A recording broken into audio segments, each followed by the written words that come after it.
everyone, it's Shadow the Rat, and in today's video I wanted to go over something slightly different, and that is metal zip ties. So let me just get that in focus. So you can see them right here. These metal zip ties are from, I think, Home Depot, and initially when I made this cage here, if you'll remember, it's a few months ago, I had a few people asking me to update them on how the zip ties fared, and they didn't fare very well.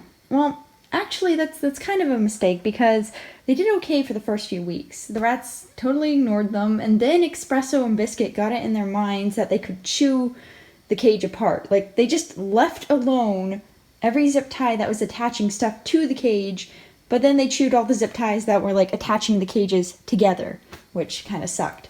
This was not too bad for a while. It was like 2 to 5 zip ties a week. I could just replace them, and then it became 2 to 5 a day, and then 10 a day, and then 20 a day, and then 30 a day, and I was like, oh god, I just have to replace them somehow. The rats are going to end up escaping. I came home several times to the cage practically falling off the critternation part, which is very dangerous for the rats, and obviously I don't want them to get out either. So I ended up looking up metal zip ties online, and I found these things, which are kind of expensive. They're around $5 for a pack of 10, and they work really well. Basically what you do is, I have an open pack here. It just looks like a regular zip tie. You can see it has an end there. You just put it in like a regular zip tie, and then you can chop off the excess. Now, one thing I found was that chopping off all the excess was actually wasting a lot of the zip tie, considering the price and just considering how it was made. You can't really make them that tight.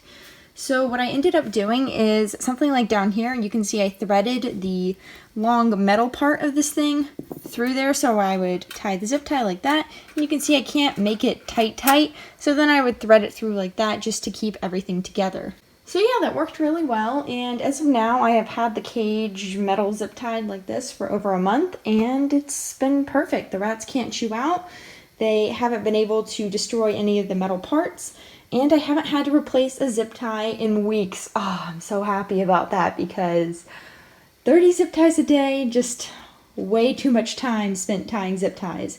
Now you may notice that for some things, like here, I still have the plastic zip ties.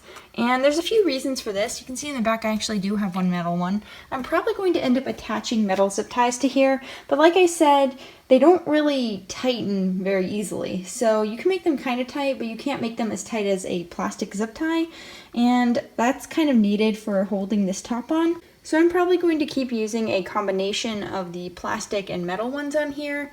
They don't seem to actually chew the plastic ones up top, so that's not an issue. Same thing here, you'll notice all the plastic zip ties around the little shelf because it's holding the mesh on, but the rats don't seem to chew it, so it's not a big issue. Well, here's an exception. But for the most part, they don't seem to chew it, so it's not a big issue. Anyways, I just thought I would share with you an update on how the cage is doing and how the zip ties are working out.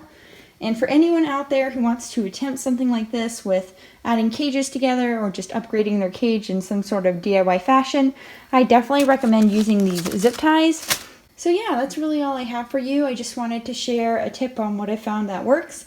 I would not use the metal zip ties for hanging up usual stuff in the cage. Like you can see, I have the space pot here hung up by some plastic zip ties.